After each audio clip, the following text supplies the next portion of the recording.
When the farmers started agitation on the 26th of November 2020 at the Delhi borders, neither the central government, including Prime Minister Modi, nor the general public of the country expected that the agitation would prolong for over a year or that it would ultimately emerge victorious.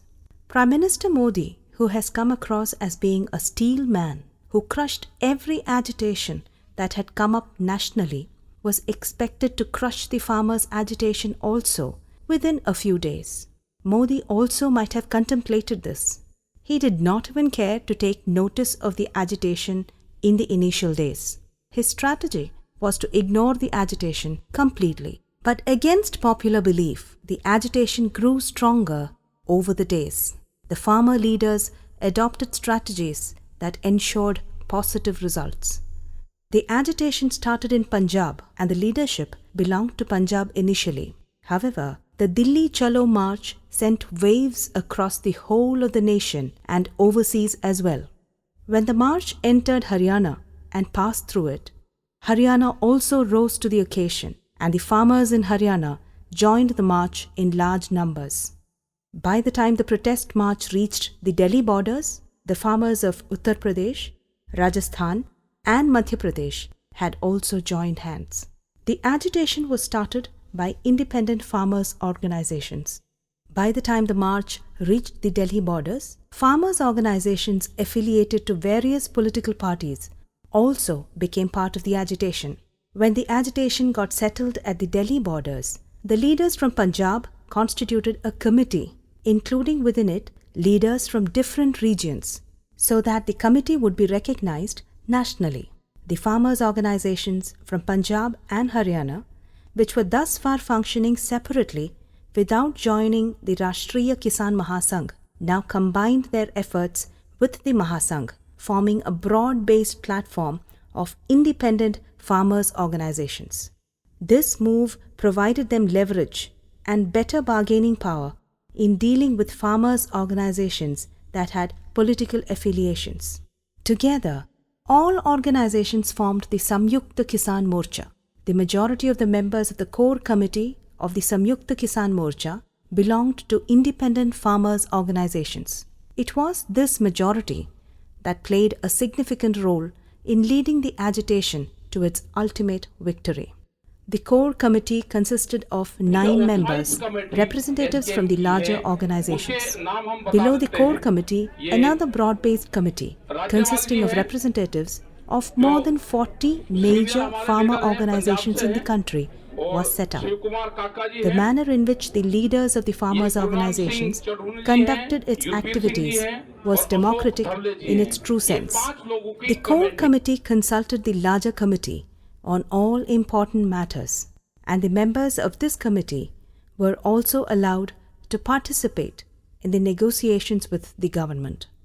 Responsibilities were delegated so as to bring about efficiency.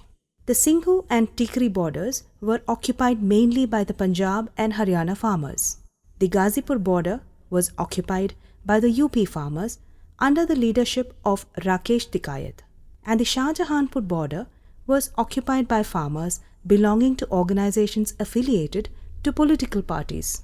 The Singhu border, which predominantly consisted of Punjabi farmers, became the headquarters of the agitation.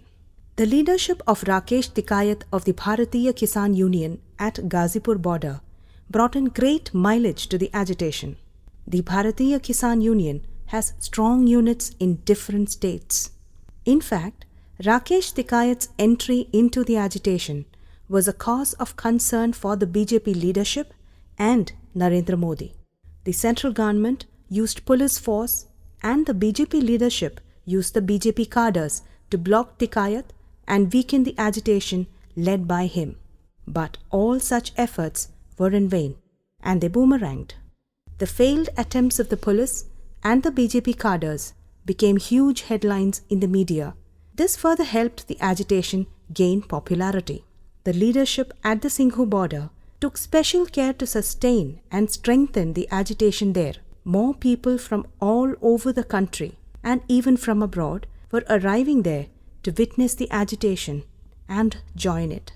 The continuous flow of resources in the form of man and material, including food and necessities at that center, was managed with very great efficiency.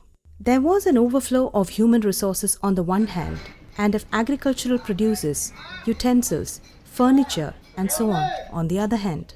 Everything was managed with professional efficiency and caliber. Thousands of people were fed daily. Hundreds of people who desired to stay were accommodated with comforts. Arrangements for medicines were made on a permanent basis. In the initial days, supplies were reaching mainly from Punjab, Haryana, Uttar Pradesh, and Rajasthan. A few weeks passed by, and resources started reaching the borders from even distant states, including the southernmost state of Kerala.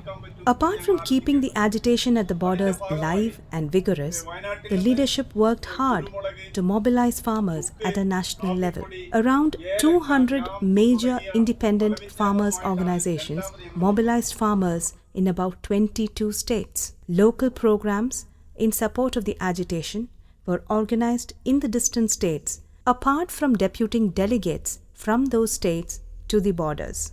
During the months of December 2020 and January 2021, a number of farmers died due to extreme cold weather. The whole country was pained and moved by the death of the farmers.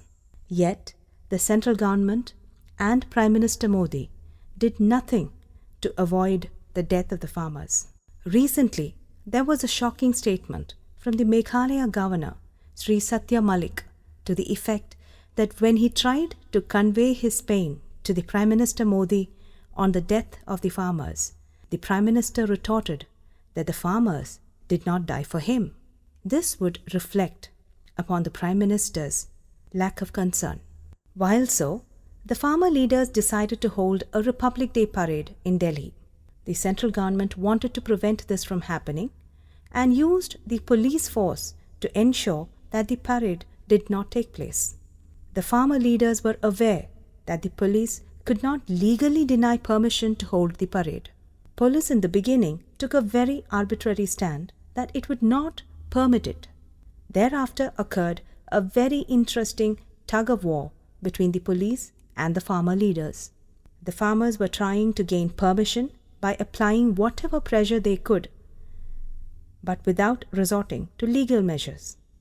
The battle between the police and the farmer leadership resembled a battle between two enemy military forces. The police tried to corner the farmers with its arbitrariness, while the farmer leaders moved ahead step by step with the conviction of their legal right. Finally, the police were cornered and the farmer leadership won the battle. The parade with hundreds of tractors, each tractor carrying full load of healthy and vigorous farmers, was a sight to behold. It inspired crores of channel viewers within and outside India. To discredit the farmers and to frame them as traitors, a handful of rowdy elements encroached into the Red Fort and hoisted a Sikh flag along with the Indian national flag. Although for a moment this was a shocking experience, it was thereafter realized that it was a mischief of a few miscreants. When the parade was over, the farmer leadership was much ahead of the police, the central government, and the Prime Minister Modi in the view of the general public. Thus, the Republic Day Farmers' Parade became a milestone that took the agitation of the farmers to new heights.